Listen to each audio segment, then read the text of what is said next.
저는 대한민국이 가장 어려울 때 1998년 IMF 때 기업 평가하는 일로부터 25년 이상 금융에 있어온 이희건 대표입니다. 반갑습니다. 네, 대표님 반갑습니다. 대표님을 항상 뵈면은 에너지가 넘치시고 긍정적인 기운이 느껴져서 너무 좋은 것 같습니다. 네, 대표님 그럼 질문을 한번 드려보겠습니다. 그 올해 연말로 갈수록 코스피 상단을 뭐 한 2,800 좋게 보시는 분은 3,000까지도 보시더라고요. 그래서 대표님께서는 어떻게 보시는지 궁금합니다. 저도 지금 당장 여러분들이 2월만 보더라도 시장은 상승을 열어놓고 보셔야 됩니다. 지금 2월 달에 특히 수급적인 측면으로 보면 외국인들이 우리 시장을 거의 쓸어 담고 있어요. 특히 슬라이드 잠깐 한번 보시면 지금 2월 달 지금 23일까지인데 외국인들이 7조 455 코스피 시장에서 기간이 1조 2,809억 매수를 했고요. 특히 외국인들이 월간 최대 매수가 지금 2013년 9월 달에 7조 8,263억인데 거의 건접이 돼 있어요. 네. 아직 남아있는데 몇 번 큰 뭉치 들어오면 월간 최대 매수 역사가 쓰일 수도 있고요. 그 정도예요? 예, 그래서 지금 벌써 7조 원이니까 이번 주에 진짜 한 몇천억 더 들어오면 그렇게 될 수 있는 거죠. 그래서 외국인들이 이렇게 들어오고 특히 좀 제가 아쉬운 거는 사실 2월 달에 외국인 들어오면서 시장 상승을 했는데 개인들이 너무 많이 매도했다는 거예요. 개인들이 8조 원 이상 매도가 있으니까 2월 달 상승에 어떻게 보면 소외가 됐고요. 네. 그래서 지금 외국인들이 매수가 들어오는 것은 다른 것보다는 미국 금리 인하 시점이 조금 늦춰졌지만 어쨌든 금리 인하가 된다. 금리 인하를 하게 되면 달러가 약세로 가고 원화가 강세로 가기 때문에 외국인들이 미리 들어오는 거고요. 또 금리 인하를 한번 하면 한 번으로 끝나지 않고 지속적으로 하니까 이런 자금들은 지속적으로 들어올 수 있으니까 상승을 열어놓고 보시는 게 훨씬 유리할 걸로 보이고요. 또 일각에서는 미국이 금리 인하하면 또 위기가 오지 않느냐 이런 얘기들도 있는데 그건 미국의 금융 상황을 조금 보면 과거하고 다르게는 위기는 오지 않을 걸로 보고요. 네. 그래서 그거 잠깐 보게 되면 상업은행 직업준비금이고요. 이게 이제 미국 대형은행들이 연준에다 맡겨놓은 돈이에요. 그래서 2008년 위기가 왔을 때는 아예 돈이 맡겨놓은 돈 자체가 없었어요. 네. 그래서 금융 경색이 일어났는데 지금은 3조 원 어마어마한 돈들이 있고 최근에 저 돈이 늘어나고 있어요. 또 그래프 보면 이런 측면에서 보면 뭐 금융 위기가 오는 어떤 시스템적인 위기가 올기 위해서 돈이 너무 많은 거예요. 그래서 위기가 오지 않을 거다. 이렇게 보고요. 그러면 위기가 오지 않으면 우리 시장은 중기적으로 상승을 할 수 있고 이게 이제 뭐 조금 경제학적인 파동으로 잠깐 보도록 할게요. 네. 경제학적 파동으로 보면 우리나라가 사실 가장 잘 맞는 게 저 주글레르 파동 10년 주기. 그래서 보면 1997년 IMF 위기가 왔고 2008년 금융 위기가 왔고 2020년 코로나 위기가 왔고 그러네요. 그러면 다음은 한 2030년 빨라도 한 2028년 정도 위기가 오고 그 사이 중기 상승이 나올 거다. 이렇게 보고 있고요.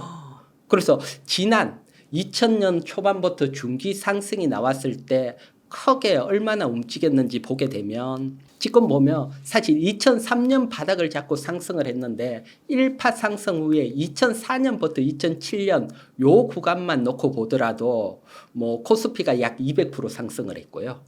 뭐 그때 대장주인 HD 한국조선해양 그때 이름은 현대중공업이죠. 이게 250% 상승을 해요. 2,500%. 25배 상승. 25배. 네. 그래서 만약에 3천만 원 묻어놓으면 7억 5천이 되는 거죠.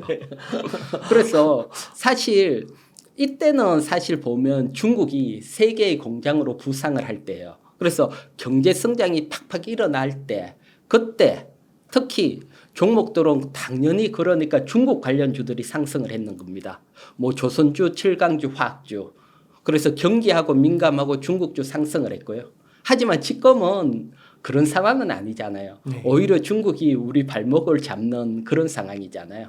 뭐 이런 상황에서 정말 이런 상승이 오겠나 보지만 이번 상승은 경제 성장률에 따른 상승이 아니고 경제 성장은 조금 하더라도 우리도 올해보다는 내년이 경제가 좋아질 거고요. 그렇게 보면 미리 풀린 돈이 많았어. 이 풀린 돈에 의해서 일어나는 상승입니다. 그래서 풀린 돈이 어느 정도냐 네. 보게 되면 2007년 이때 크게 상승일 때 1조 달러가 안 되지만 지금 7조 뭐 5천억 달러 6배가 넘게 돈이 풀려 있어요. 와. 근데 주가는 6배 움직인 건 전혀 아니잖아요. 네. 이론적으로 보면 움직여야 되는데 네. 그래서 결국은 경기가 좋아지면 이 풀린 돈이 세상에 나오면서 거품도 만들고 큰 상승이 온다. 이렇게 봐야 되고 그러면 어떻게 투자를 해야 되느냐. 앞에는 중국이 부상을 할 때는 중국 관련주인데 지금은 중국이 경제가 안 좋으니까 전혀 아니고요. 네. 그러면 경제가 가장 좋은 나라가 어디죠? 미국. 맞아요. 미국 관련주를 사야 돼요. 지금은. 네. 그러면 미국 관련주를 보면 어쨌든 미국 자금이 우리나라로 들어온다. 돈은 들어오면 어쨌든 보는 시각은 외국인 시각은 그대로 가지고 들어올 확률이 높고요. 네. 그러면 일단 미국에서 가장 잘 나가는 반도체 네. 하나가 있고 그다음 미국에서 우리가 가장 수혜를 받는 거 결국 2차 전지죠. 미국 시장에서 지금 2차 전지는 세계에서 중국 우리 정말 싸우고 있는데 미국이 중국을 막아주고 있으니까 가장 수혜를 볼 수 있는 업종. 그래서 주도주는 미국 쪽에 바라보고 반도체하고 2차 전지가 될 수 있다. 네. 이렇게 보여지고요. 아, 그렇군요. 네. 네, 그래서 반도체와 2차 전지를 좀 봐야겠네요. 그렇죠. 그러면 혹시 증시에 좀 변수로서 작용할 만한 건 없을까요? 그래서 첫 번째 변수, 올해 변수 중에 가장 큰 건 뭐 미국이 금리 인하를 언제 하냐. 이게 가장 큰데 사실 이건 예측할 필요가 없어요. 네. 뭐 당장 3월 20일 FMC 되면 점도표가 나와요. 네. 점도표가 나오면 점도표라는 게 참고적으로 말하면 연준 19명이 올해 내년 후내년 중립금리가 얼마나 될 것인가 점을 찍는 거예요. 네. 누군지는 안 밝히고. 그러면 3월 FMC 끝나면 올해 기준금리가 얼마다 대충 예상이 되니까. 네. 그래서 작년 12월 달처럼 3번 인하가 된다. 그러면 뻔해요. 12월, 9월, 6월이에요. 금리 네. 인하가. 그러면 6월부터 금리 인하가 되면 시장은 지금부터 상승을 하고요. 네. 또 아니면 2번 인하도 많으니까 2번 인하가 된다 하면 12월, 9월이에요. 네. 그렇게 되면 시장이 바로 상승하기보다는 6월 정도까지는 조금 지지부진하지만 어쨌든 금리 인하가 되니까 상승으로 간다. 조정치마다 뭐 매수 관점. 그래서 너무 걱정을 하시지 말고 큰 줄기는 하반기에 금리 인하를 한다고 보고 매매를 하는 게 훨씬 마음도 편하고 시간이 지나면 수익도 날 거다. 이렇게 보여지고요. 아, 어차피 금리는 할 거다. 예, 그렇죠. 그렇게 마음을 편하게. 아, 그러면 또 좀 뜨거운 이슈 중에 네. 하나가 변수로 작용할지 모르겠는데 네. 기업 밸류업 프로그램 있잖아요. 네. 그래서 이런 게 또 미치는 영향은 없을까요? 그것도 있죠. 아, 그래서 밸류업 이제 올해 정책적으로 보면 제가 봤을 때 밸류업 프로젝트가 하나가 있고 네. 그 다음에 하나는 이제 K 멜로디 프로젝트라는 게 시행이 본격적으로 되거든요. 네. 그래서 요 두 가지인데 먼저 밸류업 프로젝트는 사실은 지금 가장 수혜를 받고 있는 게 두 가지 업종. 네. 보면 뭐 금융주, 그 다음에 자동차, 현대차가 크게 갔고요. 요 두 가지 업종 중에 저는 금융주는 좀 보기가 어렵다고 보여져요. 그 이유는 다른 것보다는 일단 밸류 프로그램에 따라 이슈를 받고 있고 또 금융주 이슈 중에 큰 게 12월 말 기준으로 작년 배당이 들어오고 3월 말 기준으로 1월 배당, 요번에 배당이 바뀌어가 이걸 보통 더블 배당이나 벚꽃 배당으로 바꾸는데 배당 이슈까지 겹치면서 금융주가 강하게 갔어요. 네. 그러면 우리가 사놓고 보유를 하고 있다고 보면 배당이 끝나면 그 다음부터는 금리 인하 이슈가 불거지죠. 그래서 금융주들은 금리 인하에는 예대 마진이 줄기 때문에 오히려 영업이익이 줄고 주가가 안 좋아요. 그래서 금융주는 계속 시장 구조적으로 금리 인하에 따라 주가가 안 좋은 구조로 가니까 이번 밸류 프로젝트의 상승에 너무 흥분해서 따라가기는 조금 어렵다 보여서 이렇게 보여지고 반대로 자동차는 조금 다른 시각으로 봐요. 자동차는 첫 번째 수급적인 측면에서도 2월달 외국인들이 앞에서 확 들어왔잖아요. 네. 가장 많이 산 게 현대차예요. 네. 그래서 일단 기간이 아니고 외국인이 샀다 그러면 이건 단기로 보는 건 아니다. 이렇게 보여지고 자동차 같은 경우는 또 실적이 받치고 있고 그다음 올해 호재가 또 하나가 있죠. 연말에 미국에서 현대차가 전기차 생산을 해요. 그래서 밸류 프로젝트에서 그러면 자동차 여러 가지 업종 중에 사실 밸류 프로 얘기가 나오고 23일까지 상승률을 이렇게 한번 보면 딴 건 볼 건 없겠죠. 이렇게 보면 현대차, 기아차가 와. 현대차가 29.31, 이야. 기아차가 27.31. 그러니까 두 종목 중에 하나 관심 있으시면 조정치 매수한다 보시면 되시고요. 또 나머지들은 약하고요. 또 사실 미국 전기차 생산 이슈가 작은 게 아니고 제가 봤을 때는 엄청 큰 이슈로 보이거든요. 네. 미국에서 전기차 생산을 하게 되면 보조금을 받잖아요. 근데 지금은 전기차 생산을 못하니까 현대차 그룹이 보조금을 못 받고 있어요. 네. 못 받고 있는 와중에도 미국에서 전기차가 선전을 하는데 얼마나 선전을 했느냐. 이게 작년 1월부터 9월까지인데 전기차 판매가 2위예요. 보조금을 못 받는데도 2위예요. 네. 근데 이제 올해 연말부터 보조금을 받는다. 날개를 타는 거죠. 네. 그런 측면에서 보면 자동차는 차라리 밸류 프로그램 이슈가 트리거를 땡긴 측면은 있지만 하반기에 좋은 이슈가 남아있고 또 자동차 주의 가장 메리트가 전기차 시장에서 선전이니까 그 메리트까지 있으니까 자동차는 계속 관심을 가져도 된다. 네. 요렇게 보여지고요. 그다음 실적적인 측면에서도 지금 기업 리포트 작년 리포트 보면 자동차가 올해 네. 작년에 워낙 실적이 좋았으니까 올해는 실적이 약해질 거라는 리포트가 계속 나왔는데 실제로 실적을 보게 되면 팁으로 먼저 하나 드리면 현대차 기아는 매월 1일 날 되면 자동차 판매량을 공시를 떼어요.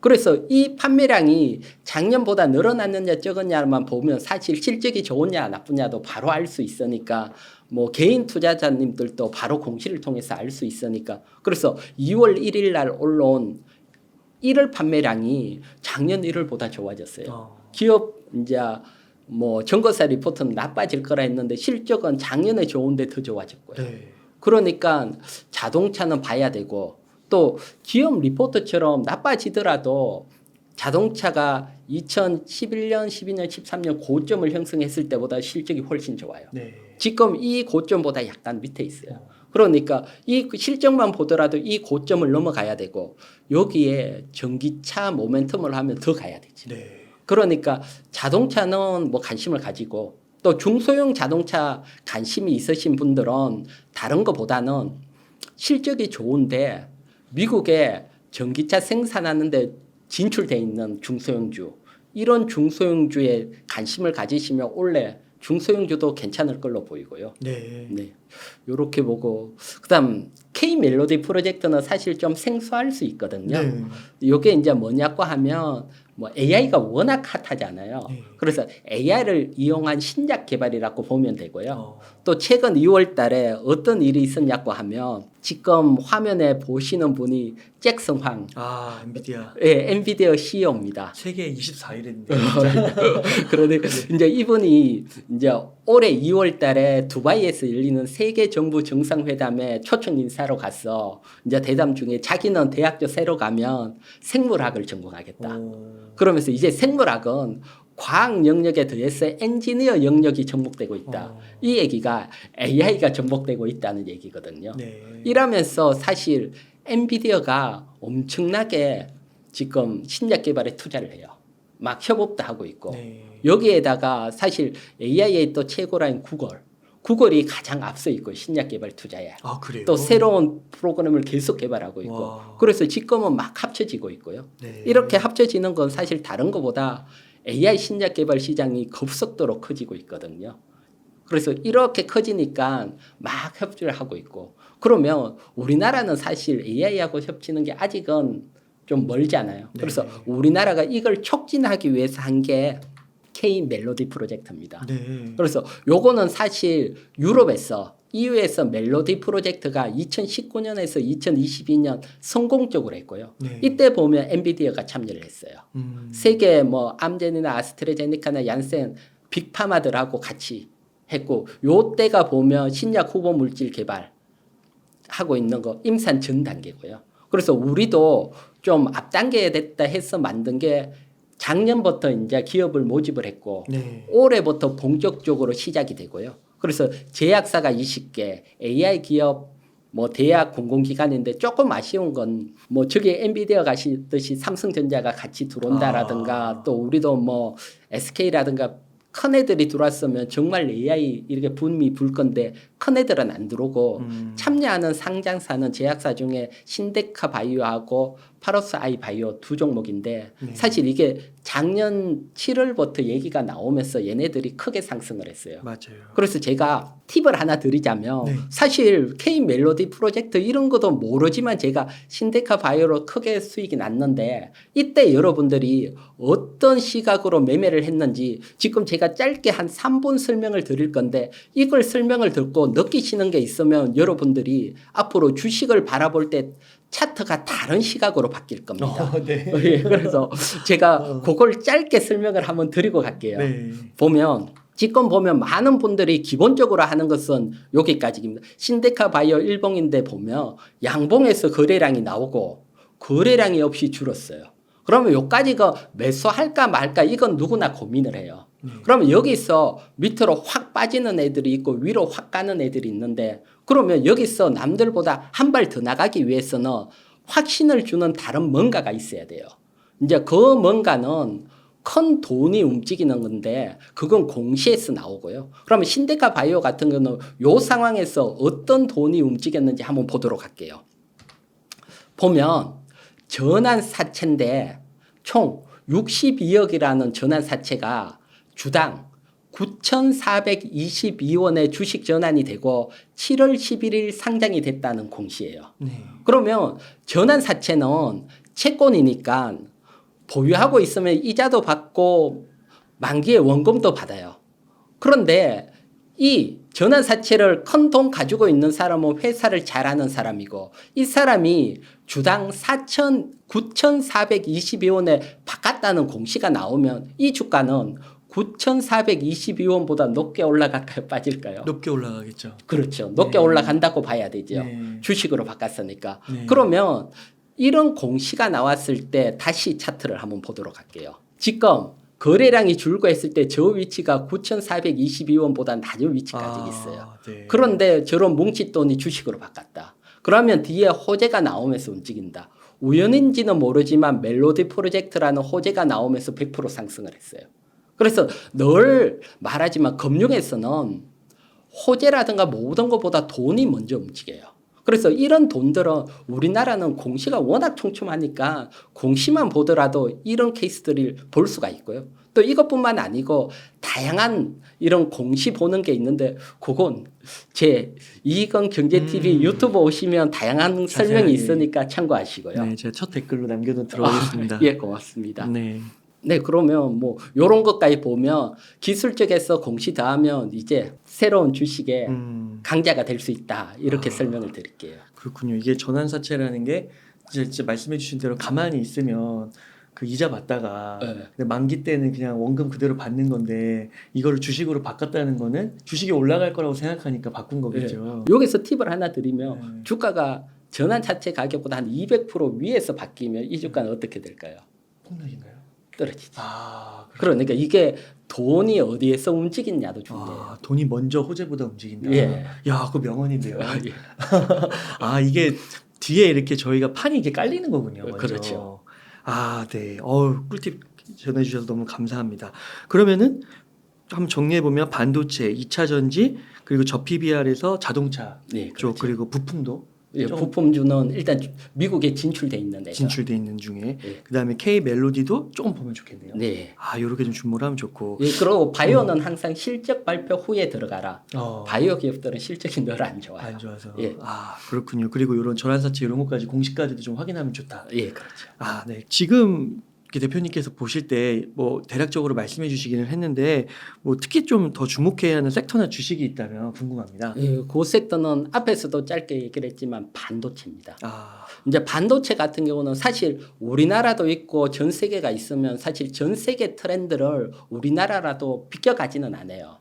그래서 사실 반도체 상승은 전 세계적인 트렌드고요. 그래서 제가 엔비디아 차트하고 일본 업종별로 저걸 준비를 했는데 보면 엔비디아입니다.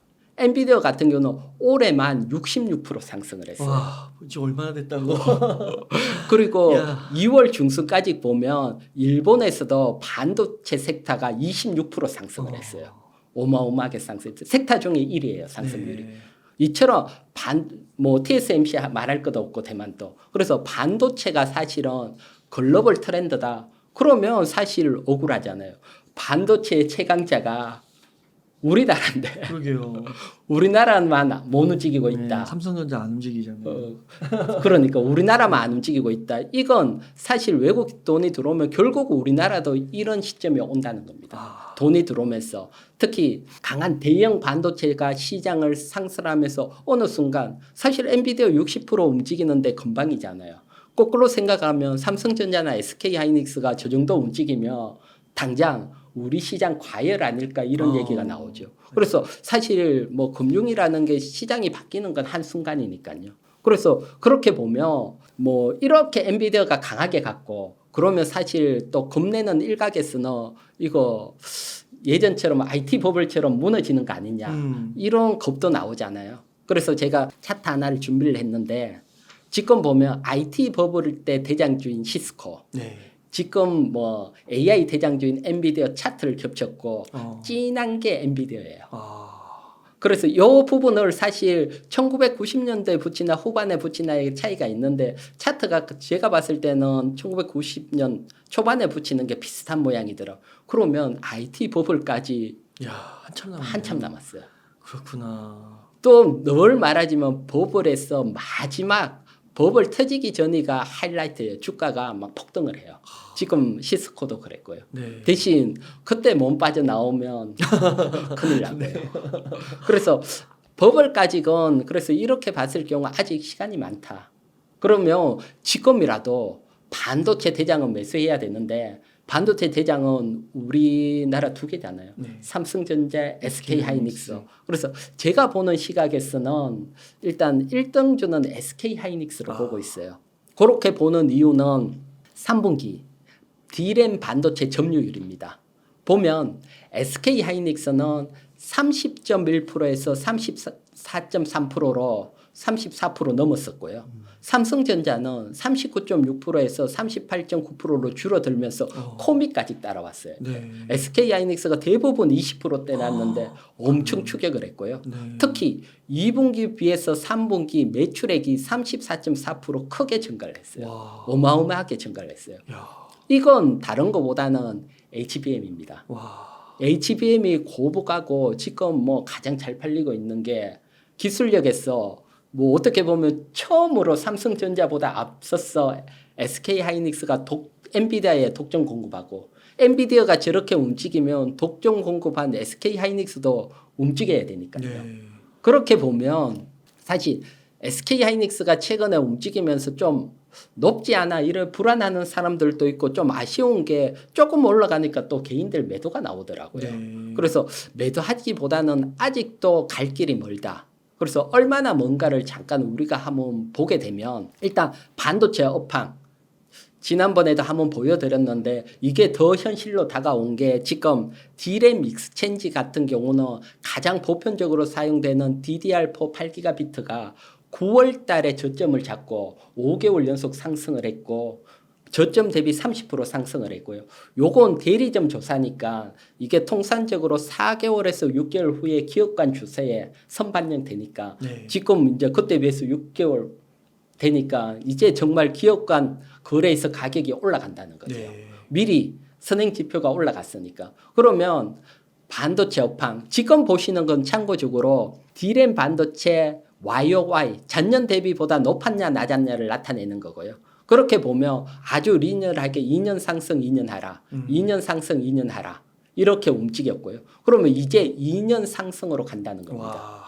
여기에 반도체는 뭐가 또 플러스 알파로 분잡고 하면 코로나가 2020년 터졌거든요. 네. 이때 서버 정설도 어마어마하게 일어났고 또 재택근무가 일어나면서 뭐 PC 보급이 엄청나게 됐고요. 네. 이게 보통 주기가 4년 주기예요. 교체 네. 주기가. 그러면 교체 주기까지 겹치는 거예요. 예, 그래서 반도체 상승에 교체 주기까지 겹치면 와. 이렇게 되면 반도체가 생각보다 빠르게 움직일 수 있다. 네. 그러면 사실 얼마까지 간다는 얘기는 못해도 언제까지 상승한다 이거는 어느 정도 과거 데이터가 있으니까요. 보게 되면 지금 앞에 D램 가격 YOY하고 SK하이닉스 붙여드렸는데 항상 고점을 형성하고 한 1년 정도는 더 상승을 했고요. 고점을 형성 후 1년 정도 더, 고점을 형성 후 1년 정도 더. 이때는 코로나 위기 영향을 받았고요. 그렇게 보면 이제 반도체 저점에서 움직이는 2년 플러스 알파 1년 더 3년은 상승할 수 있다는 거죠. 최대. 네. SK하이닉스가 여러분 이 과거의 데이터로 본다면 3년은 상승을 할 수 있다는 우리가 뭐 추론을 할 수 있으니까 지금도 사실 SK하이닉스는 늦지 않다. 야. 지금이라도 담아놔야 된다. 네. 이렇게 설명을 드리고 SK하이닉스 주가 한번 보도록 할게요. 이렇게 보면 SK하이닉스 주가 차트인데 지금 코스피는 1월 전고점을 못 넘었잖아요. 그런데 먼저 강하게 가고 있잖아요. 네. 그래서 항상 시장은 조정을 받을 때 같이 조정을 받았다가 먼저 치고 나가는 애가 대장주로 계속 가는 경향들이 있어요. 돈 들 때 SK하이닉스 같은 경우도 2월 달에 외국인들이 두 번째 많이 매수했으니까 그런 수급적인 측면도 있고 또 참고적으로 살짝 제가 얘기하자면 제가 여러분들에게 지난 10월 달에 나왔을 때가 여기입니다. 아. 이때도 탑픽으로 SK하이닉스 맞아요. 지금 얘기 드린 대로 그대로 했거든요. 맞아요. 그래서 이렇게 올라왔지만 역시 조정시마다 야. 지금도 와. 일단 대신 불안하신 분들은 일단 비중을 작게 매수하고 21일 평선 오면 매수한다. 한 번에 단기보다는. 네. 그래서 대형주 탑픽은 어쨌든 반도체. 또 다음 한 종목은 2차 전지인데 또 계속 얘기가 나올 거고요.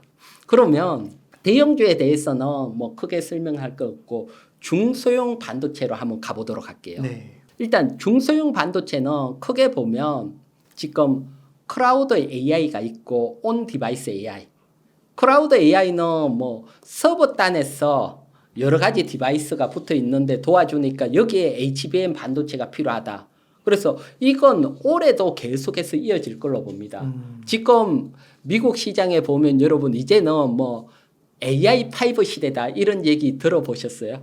5개기요. AI5 시대다. 그 5개 기억나는 예. 거죠. 아, 그 줄 7개에서 5개를 준 그렇죠. 거죠. 예. 그래서 보면 그게 약간 또 종목이 바뀌었는데 네. AMD, 엔비디아, 브로드컴, TSMC 4개가 반도체예요. 아, 그래요. 하나는 마이크로소프트. 야, 그렇구나. 그러면 이게 살짝 다른 말로 하면 이제 반도체 시대다. 야. 미국에서 이렇게 되니까 계속 어떻게 보면 뭐 AI가 확장되고 있고 AI는 뭐 안 하면 안 되는 쪽이에요. 기업이 돈 벌려고 하는 것도 있지만 뭐 메타 같은 경우는 이렇게 얘기를 했죠. 틱톡에서 사람들이 더 시간을 보낸다. 이 시간을 땡겨 오려면 AI를 통해서 욕구를 충족시키면서 붙잡아준다. AI가 완성되면 틱톡을 이긴다.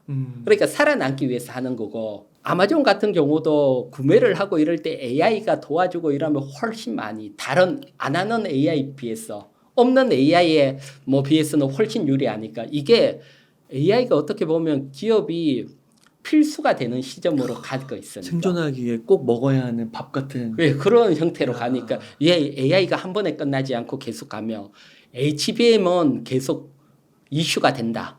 요렇게 되고요. 그다음에 온 디바이스 AI 같은 경우는 올해 뭐 삼성 갤럭시 S24 뭐 삼성 뭐 AI는 가우스가 탑재되면서 폭발적으로 상승을 해버렸잖아요. 그래서 너무 상승이 돼 있다. 하지만 올해 애플 AI폰, 샤오미 AI폰 출시가 있으니까 뒤에 모멘텀은 아직 남아 있는 거고요. 그래서 뭐 장비주들도 모멘텀은 남아 있습니다. 하지만 제가 보는 시각은 이렇게 설명을 드릴게요. 일단 장비주들이 크게 상승한 애들, 지금 뭐 한미 반도체라든가 너무 크게 상승한 애들은 추가적으로 상승을 할 여력이 있다 하더라도 일단 조심을 해야 돼요. 일단 주식 시장에서 어떻게 보면 뭐라 그럴까 이승보다 욕망이 앞서서 너무 높은 데서 잘못 사서 조정받기 시작하면 이거 10년 지나도 회복될까 말까요. 네. 잘못 너무 높은 위치에서는. 그래서 이런 너무 높은 위치 외에 차라리 이제 거래량을 내고 돌파하는 시점 KC텍 정도 사실 요것도 제가 11월 달 출연해서 설명을 드리고 그때 비해서는 또 많이 올라가 있는데 지금 또 사실 요 자료도 사실 주말에 드렸는데 오늘 단 9% 상승을 해가지고 그래요? 또 바로 추격하시기보다는 조금 이야. 조정이 나올 때 네. 21선 조정이 나올 때 일단 관심을 가져보시고 참고적으로 설명을 드리면 제가 11월 달 KC텍 실적도 좋다 설명드린 것 중에 하나가 그때 KC텍 최대 주주가 자녀에게 정려를 했어요. 한 100만 주 정려를 했어요. 아, 그럼 싸게 했어야 되잖아요. 그렇죠. 100만 주 정려를 했는데 그때 주가가 2만 5천 원이에요. 그러면 정려 금액이 250억이에요. 그래서 제가 판단했을 때 250억 100만 주 지금 정려를 했다는 것은 향후 주가가 상승할 걸 보고 정려를 했다. 그렇겠죠. 주가가 하락한다면 주가 낮은 데서 정리하면 세금이 적으니까 그렇죠. 그것과 있어서 같이 설명을 그때 이야, 했는데 맞네요. 그때보다도 상승을 했지만 지금 거래량이 워낙 폭발하고 이제 전고점을 넘어간다. 그래서 앞에 전고점 넘어가서 워낙 폭발했던 기업하고는 약간 차이가 있으니까 또 뭐 조정 나올 때 한번 관심을 가져보시고요. 네. 그다음 온디바이스 AI 대장은 제조 반도체잖아요. 네. 그래서 이 제조 반도체가 벌써 뭐 온디바이스 AI 불거지고 최고점까지 보면 한 700% 상승을 해버렸어요. 와. 그래서 이렇게 과하게 상승을 했을 때는 따라가면 안 돼요. 보통 크게 이렇게 오버슈팅 단기간에 상승했던 애들은 기간 조정, 가격 조정이 같이 나와요. 네. 그게 이제 대표적으로 셀바스 AI라는데 차트 한번 보도록 할게요.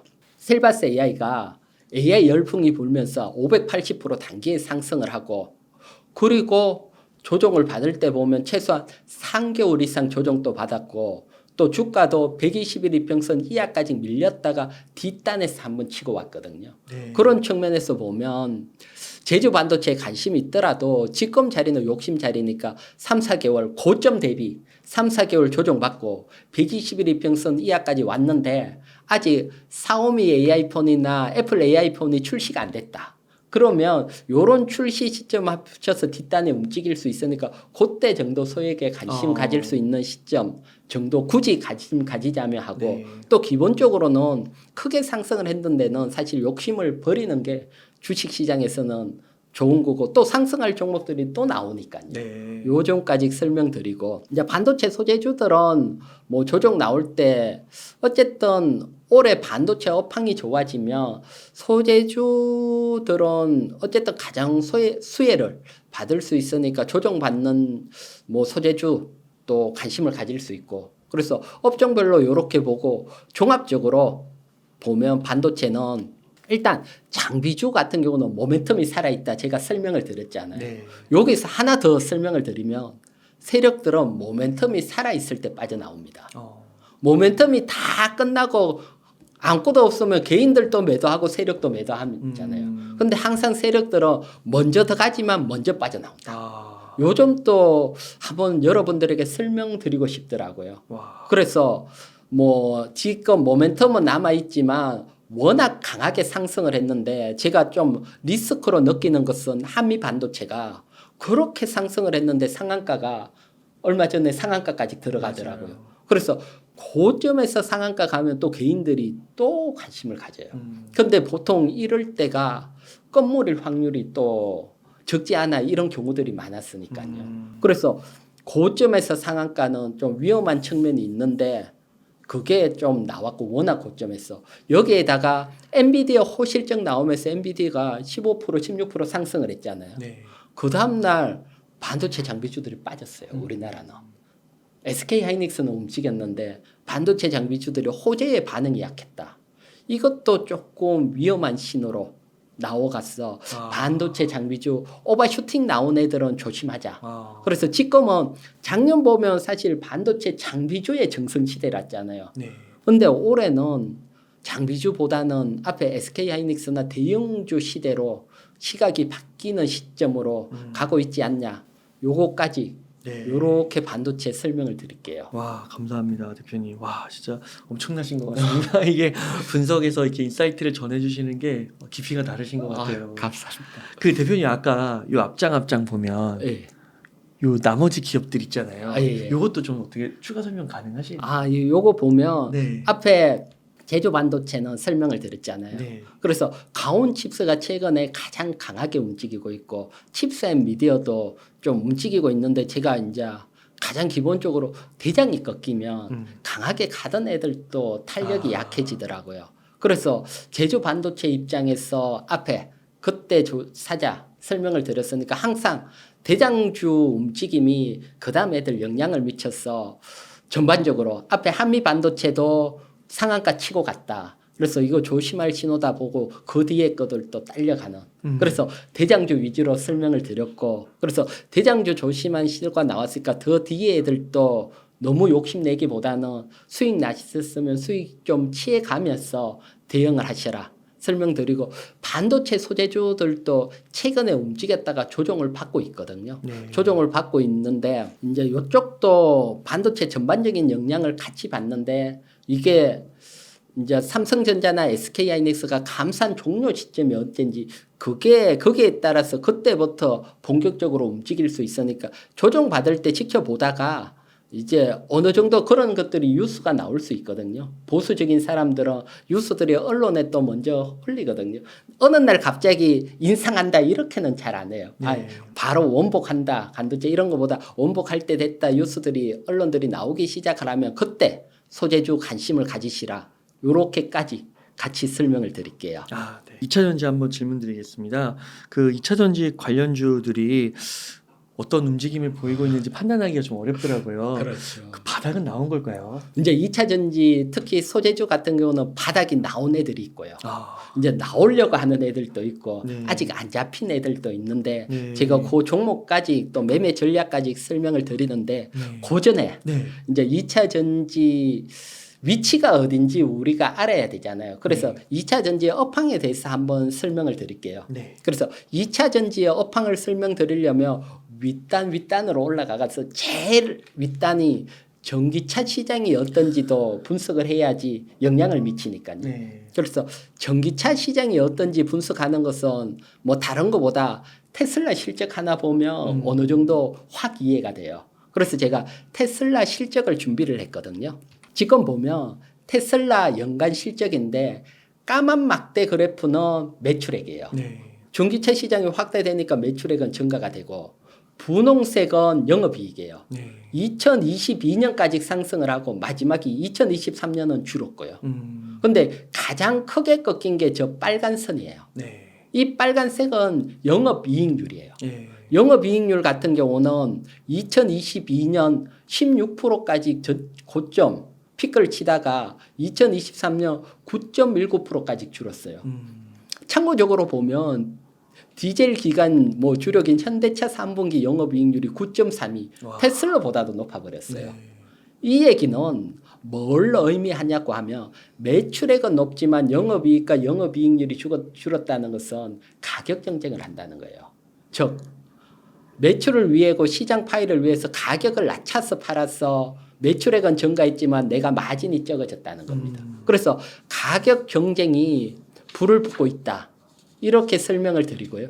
그러면 제일 윗단이 전기차 시장에서 이런 가격 경쟁이 붙으면 전기차의 가장 큰 비중을 차지하는 게 배터리 가격이잖아요. 네. 배터리도 뭐 피할 수가 없고요. 네. 배터리에 가장 크게 들어가는 게 양극재. 네, 피할 수가 없어요. 네. 그래서 지금 이 가격 경쟁이 어느 정도 끝나야지 뒷단들이 좀 한숨을 쉴 수 있는데 바로는 끝나지 않을 걸로 보여요. 이제 그렇게 보는 게 테슬라가 1월 달에 또 정적적으로 중국, 유럽의 가격 인하를 또 했어요. 그렇게 했다는 것은 1분기도 가격 인하에 따라 영업이익률이 올라가기는 쉽지 않다. 그게 내포가 되고 있어서 뭐 아직은 어렵다. 요걸 설명드리지만 뒷단에서는 가격 경쟁을 통해서 좋아지는 얘기들이 나오니까요. 이 얘기 듣고 너무 실망할 필요는 없어요. 네. 2차 전지 가지시는 분들은. 그러면 또 왜 가격 경쟁이 있는지 뭐 간단히 보면 이제 전기차 보조금 현황인데 지금 중국 같은 경우는 작년에 폐지가 됐어요. 네. 영국도 폐지가 됐고 뭐 독일 같은 경우도 2025년 올해 감소를 하고 폐지. 우리도 올해 100만 원 감소가 됐고요. 프랑스도 감소가 되고 사는 사람 입장에서 보면 보조금 받아서 사는데 보조금 안 준다 그러면 비싸졌다고 느끼죠. 그러니까요. 그렇게 되니까 가격을 인하해줘야 팔린다는 거예요. 그래서 이거하고 시장하고 겹쳤다고. 특히 2024년은 그래서 전기차 시장이 둔화되고 어려운 면들이 같이 오고 있다. 네. 요렇게 보고 있고요. 그러면 이렇게 되면 당장 앞에서도 말했지만 전기차가 가격 경쟁이 붙게 되면 배터리도 어려워지잖아요. 네. 배터리 시장도 지금 치열하게 싸우고 있는데 보게 되면 요거는 작년 1월부터 11월까지 중국을 제외한 2차 전지 시장 점유율이에요. 지금 보면 1위가 LG 에너지 솔루션. 네. 근데 2022년에는 29.1%에서 2023년에는 27.7%로 줄었어요. 그러네요. 근데 2위가 CATL 캐틀. 캐틀이 보면 작년에 22.1%에서 27.7%로 같이 올라갔어요. 그래요. 네. 그래서 중국 기업이 치고 올라오는 것은 중국 자체에서는 이제 못 살아남아요. 보조금도 안 되고 또 보조금 정책을 통해서 워낙 시장을 키워놨기 때문에 그래서 사활을 걸고 밖으로 나오고 있고 또 우리는 사활을 걸고 방어를 하고 있고 또 그나마 SK온하고 삼성 SDI도 10% 선을 지키고 있어요.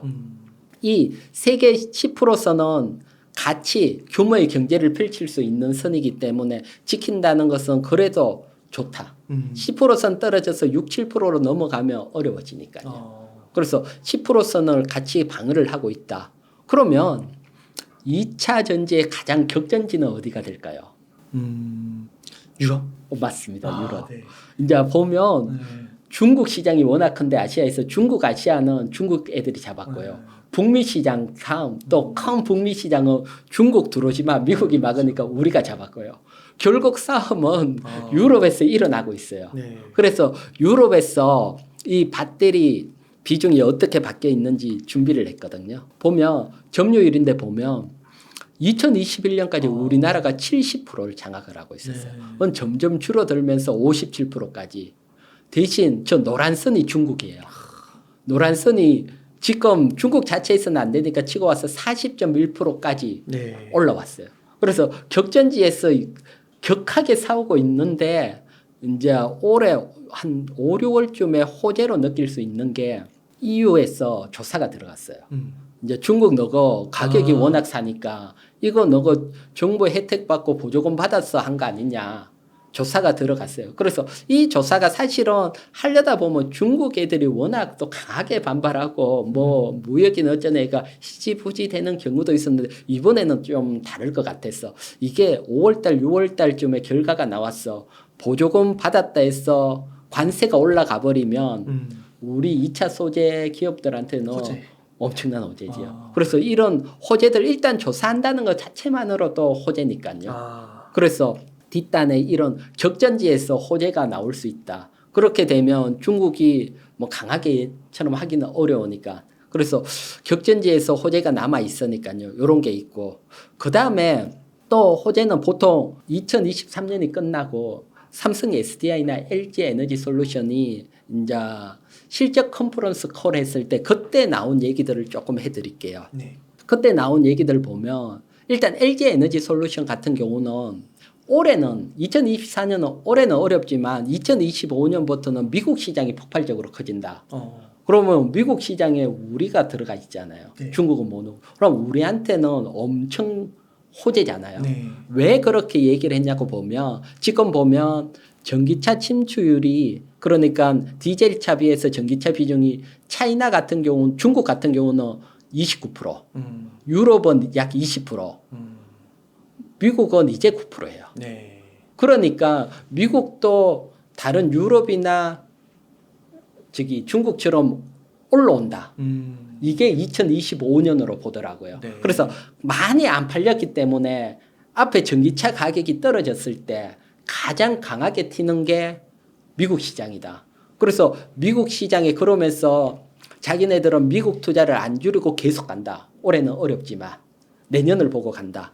이 얘기는 우리 2차 전지 소재주한테도 올해는 어렵지만 내년은 호재다. 네. 이게 내포가 되고 있고요.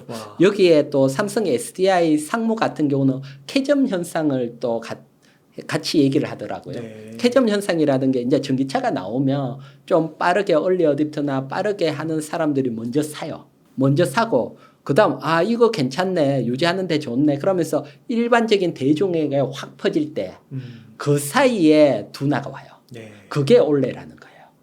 그 캐점 현상이 맞는 해가. 그래서 보조금도 줄이고 겹치면서 올해가 둔화가 되지만 내년에 폭발적으로 늘어난다. 네. 가격도 이제 살만한 가격까지 왔으니까. 네. 그래서 삼성 SDI도 계속 투자한다.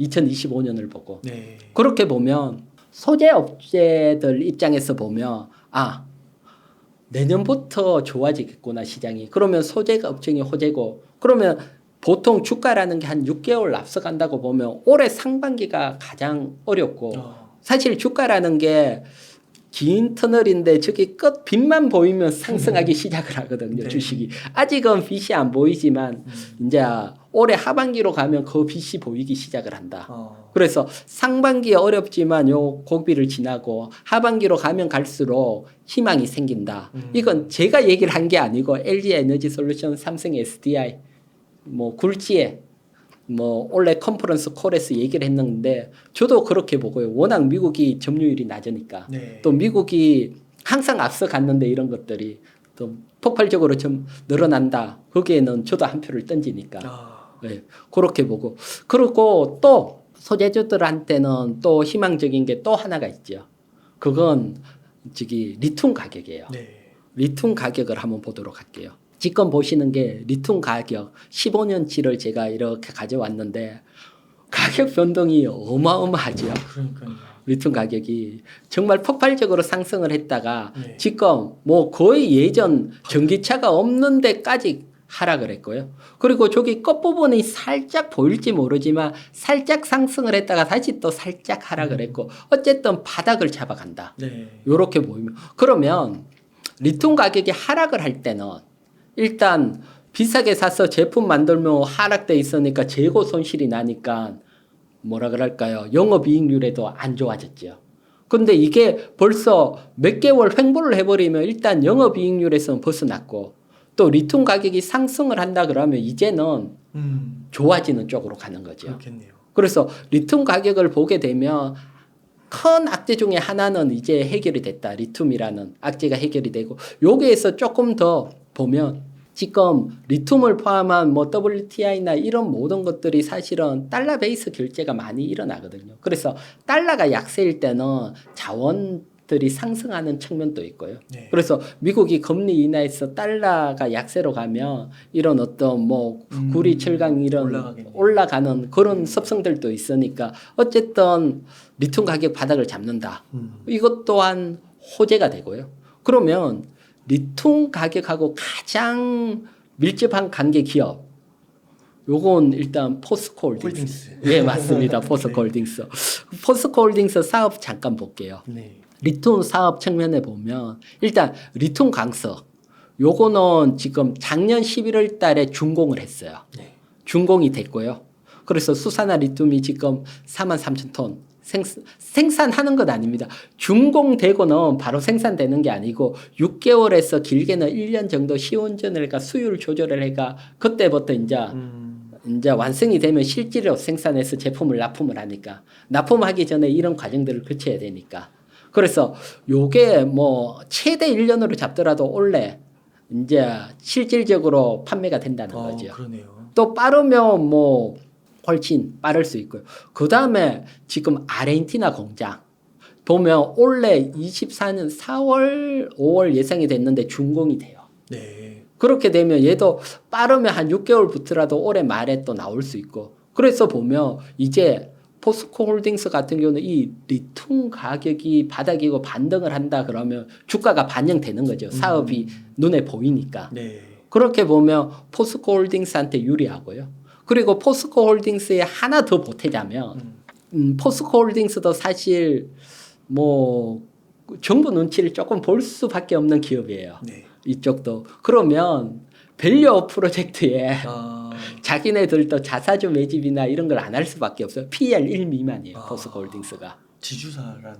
예, 지주사니까 1 미만이고. 네. 그렇게 되면 또 원래 배당을 많이 하는 기업이고요. 그렇게 되면 뭐 그런 역량까지 같이 원래 이게 보면 밸류 프로젝트가 뭐 6월 달도 발표가 되고 계속 원래 이어지거든요. 네. 그렇게 되면 그런 것들도 어느 순간 이슈를 탈 수는 있고요. 원래 주가가 상승을 할 때는 좋은 것들은 달라붙게 돼 있으니까. 그래서 제가 뭐 앞쪽 뭐 앞에서는 SK 하이닉스가 탑픽이면 2차 전지 쪽에서는 포스코 홀딩스가 일단 탑픽으로 네. 보고 있고요. 그리고 또 포스코 홀딩스가 탑픽으로 보는 이유 또 하나가 또 있는데 네. 그건 공매도예요. 지금 보면 11월 3일이 공매도 금지가 일어났는 날이에요. 네. 그래서 거기 기준으로 딱 잡고 이제 지난 주말까지 공매도 누적 보면 일단 에코프로가 179만 주에 129만 주 50만 주 줄었어요. 네. 의미 있게 줄었고요.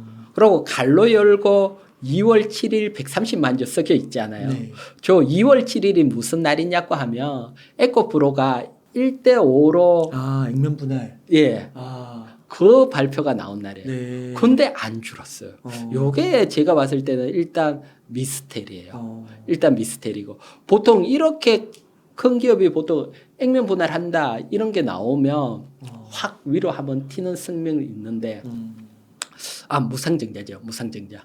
그 위로 한번 확 튀는 게 있는데 그게 안 일어났어. 약간 의아한 측면은 있는데 어쨌든 한 50만 주 줄었다는 건 의미 있게 일단 받아들이고 있고요. 그다음 에코프로 비임은 크게 안 줄었어요. 그다음 포스코 홀딩스가 가장 많이 줄었어요. 네. 152만 주에서 97만 주, 3분의 1 이상 줄었어요. 이런 측면에서 보더라도 앞에 포스코 홀딩스 쪽에서 먼저 움직일 수가 있다. 그래서 탑픽으로 보는 게 일단 포스코 홀딩스를 제가 탑픽으로 보는 이유 중에 또 하나가 아무래도 공매도 쪽에서 보면 주가가 먼저 움직일 애들 공매도를 먼저 처리할 확률이 높으니까 네. 공매도 시각 입장에서 보더라도 포스코 홀딩스가 먼저 움직일 수 있고 네. 그다음 2위가 에코프로다. 요렇게 보고 있고요. 그러면 매수 전략은 어떻게 펼칠까? 네. 이제 그걸 위해서 제가 포스코 홀딩스 차트를 준비를 했거든요. 네. 지금 보면 포스코 홀딩스 차트입니다.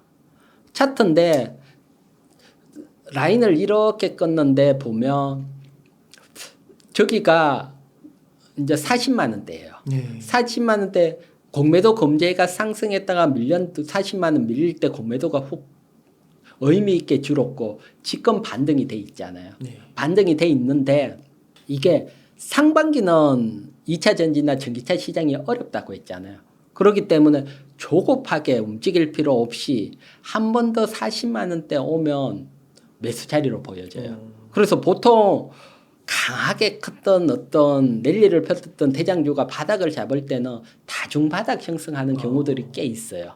그래서 상바닥은 나왔고 바로 랠리 펼치기에는 업황이 어렵다. 그러면 40만 원을 저점으로 잡고 밀릴 때 분할 매수하는 게 유리하고 특히 뭐 포스코 홀딩스에서 30-40% 물려 있다. 네. 특히 뭐 작년 8월 9월 달 매수했다. 이러신 분들은 매수 기회가 한 번이잖아요.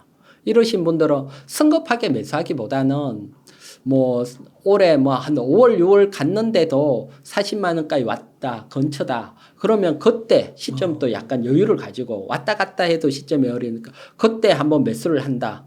그 자리가 안 오면 어떡하냐? 상승하면 손실이 줄어들으니까 마음 편하게 보셔야 되고요. 네. 그래서 항상 주식은 또 조급하면 안 되니까요. 그래서 포스코 홀딩스는 앞에 말했지만 PBR이 지금 0.61배. 그러니까 지금 1 미만 저 PBR 종목이고 그래서 정부 밸류 프로젝트 영향 받을 수 있다. 그다음 리튬 가격 보듯이 지금 바닥권하고 리튬 사업이 본격적으로 일어난다. 그다음 고배당주다. 올해부터 배당 쪽도 바뀌니까 고배당주고 기술적으로도 상바닥을 만들었다. 요런 측면에서 일단 탑픽으로 뭐 맨 처음 뭐 미국 가장 이슈 받을 때 SK 하이닉스 잡았으면 요번에 포스코 홀딩스 네. 요렇게 설명을 드리고요. 그래서 포스코 홀딩스 관심을 가지시고 그 다음에 에코프로 차트 한번 보도록 할게요. 네. 에코프로도 한 50만 주 의미 있게 줄었잖아요. 그래서 지금 반등이 나왔고 주가는 반등이 나왔는데 지금 요 반등이 어느 정도 나왔는데 아직 외바닥이에요. 기술적으로 보면.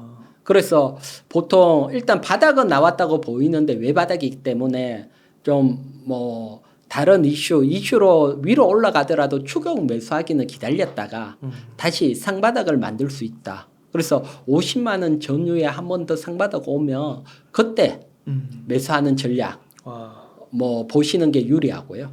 그다음에 다른 쪽에서는 아직 공매도가 많이 안 줄었기 때문에 제가 또 공매도 줄고 하는 때 맞춰서 또 순차적으로 또 여러분들에게 설명을 또 드릴게요. 네. 야, 이렇게 종합적으로 보셔가지고 포스코홀딩스와 에코프로를 이렇게 보시는 거군요. 리튬 가격, 그 다음에 공매도, 그리고 PBR, 저 기업 밸류업 프로그램. 그렇군요. 종합적으로 보면 이제 2차 전지 같은 경우는 하반기 터널 입구가 보인다. 앞에 설명을 드렸지만 상반기는 뭐 어렵다고 인정을 해야 되고 상반기는 어렵지만 뭐 제가 한 얘기도 있지만 요거는 올해 뭐 LG 에너지 솔루션이나 삼성 SDI 실적 컨퍼런스 콜에서 나온 얘기니까요. 2025년은 좋아진다. 그래서 보면 지금 사실 가격도 둔화되고 전기차 성장도 둔화되니까 문제인데 이제 판매 가격은 줄더라도 전기차 시장이 확대가 되면 그건 호재예요. 그런데 올해는 아쉽게 시장도 둔화되고 가격도 하락하기 때문에 어려운 해다. 그게 뭐 앞에서 얘기했고 2025년은 특히 미국 시장이 폭발적으로 성장을 한다. 뭐 삼성 SDI나 LG 에너지 솔루션 실적 컨퍼런스 콜에서 얘기를 했으니까 내년부터 나온다. 그러면 하반기로 가면 터널 입구가 보인다. 터널 입구가 보이면 주가가 움직일 수 있다. 이렇게 보고 그다음 2차 전지 같은 거는 리튬 가격 반등 기대할 수 있다. 그다음 종목별로 차이는 있지만 공매도가 감소되고 있다. 그래서 이런 측면에서 봤을 경우는 이제 바닥을 잡는 애들이 하나 둘씩 나오고 있다. 이렇게 설명을 드릴게요. 항상 이렇게 이익은 대표님 말씀 들으면은 너무 종합적으로 다각도로 분석을 해주셔서 설득력이 너무 높은 것 같아요. 그래서 KC텍 같은 앞서서 말씀해주셨던 그런 역사가 또 반복돼서 일어나지 않을까. 굉장히 그 설득력이 높고 가능성이 높아 보입니다. 대표님 그러면 지금 한 1억 정도 있으면은 어떻게 좀 투자 전략을 세우면 좋을까요? 제가 만약에 1억 정도 있다면 일단 지금은 탑픽은 SK하이닉스. 이제 조정치마다 비중이 한 40%까지 조정치마다 채워가시라. 올라갈 때 따라가지 말고 항상 앞에 조금 샀으면 그냥 샀는 거 가지고 가고 항상 대형주들은 21선 오면 산다 마음을 조금 편하게 가져야 되고요. 그래서 한 40%까지 가고 그 다음 두 번째 같은 경우는 포스코홀딩스. 포스코홀딩스는 상반기까지 앞에 40만 원 선까지 여유를 두고 매집을 하고 이것도 이제 내년에 크게 본다. 조금 긴 텀을 가지고 보고 그 다음에 한 30%는 중소형주 두 종목 정도인데 중소형주 같은 경우는 이제 공시를 보면 뭐 최대 주주가 지분 매집 정려 아니면 뭐 제가 앞쪽 일부일지도 모르겠지만 거기에 나온 전환사채 움직임 요런 쪽이 나온 돈 움직이는 애들 매수하는 전략. 그래서 제가 보면 전체적으로는 요렇게 구성하면 뭐 상당히 당장은 지지부진할지 몰라도 2015년 시간이 지나면 좋아질 걸로 봅니다. 그래서 이익은 경제 TV 유튜브 채널명 이익은 경제 TV에서 정말 꿀팁들을 아낌없이 나눠주고 계시니까 꼭 찾아가셔가지고 열심히 공부하시면 중소형주 특히 거기서 좋은 효과 거두시지 않을까 생각이 듭니다. 그러면요 대표님 끝으로 저희 웅달책방 시청자분들을 위한 한 말씀 부탁드리겠습니다. 네, 뭐 여러분 직검이 또 소외되신 분들도 있고 어려우신 분들도 있지만 시장은 좋아질 겁니다. 그래서 너무 이럴 때 조급해서 너무 크게 갖는 종목도 잘못해서 잡으면 또 어려워집니다. 그래서 하는 패턴 그대로 보유를 하고 시장이 반등이 나오니까 차라리 지금 뭐 제가 설명드린 대형주 또는 중소형주 같은 경우는 많이 지금 아직 코스닥이 낮기 때문에 바닥에 있고 그중에 뭐 공시를 통해서 전환사채라든가 움직인 종목 또는 최대 주주가 지분 매집 큰 돈이 움직이는 종목들 아직도 뭐 계속 나오고 있으니까요. 요런 종목들 중심으로 채워간다 생각을 하시고요. 또 뭐 찾기 어려우신 분들은 또 이익은 경제 TV 오시면 또 다양한 꿀팁들이 있으니까 참고하시고요. 감사합니다. 그러면 대표님 또 이번 달 마치고 다음 달에 또 예. 좋은 인사이트 좀 예, 부탁드리겠습니다. 다음 달에도 네, 또 많이 준비해서 찾아뵐게요. 너무 감사드리고 그럼 오늘 인터뷰 한 요 정도에서 마무리 짓도록 하겠습니다. 이렇게 해서 이익은 대표님을 모시고 이야기를 나눠봤습니다. 긴 시간 동안 유익한 인사이트 많이 나눠주셔서 감사의 말씀드립니다. 오늘 고생 많으셨습니다. 네, 감사합니다.